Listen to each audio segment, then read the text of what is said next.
quindi audio, luce e video.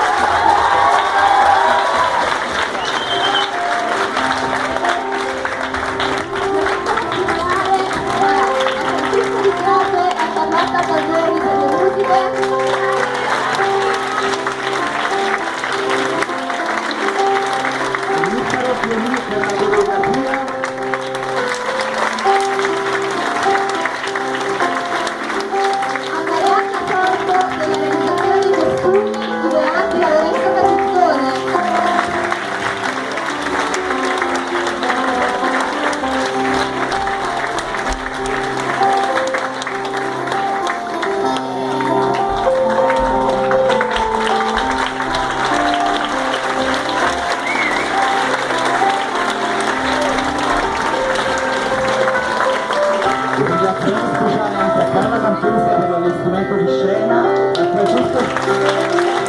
la Francesca Schiffoso per aver aiutato nella realizzazione dei testi.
Senso di colpa da parte mia per non essere stata dei vostri quest'anno, ma felicissima, no.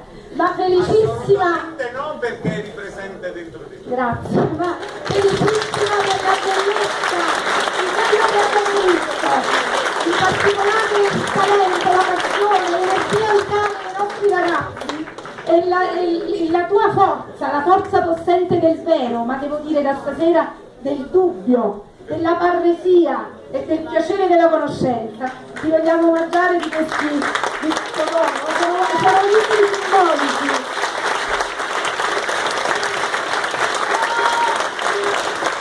Luna Veritas è cronico di Jenny.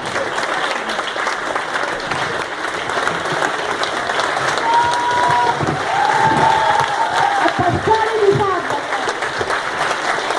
maestro del bello, del bene, del vero, grata la coinonia del Liceo Umberto di Napoli.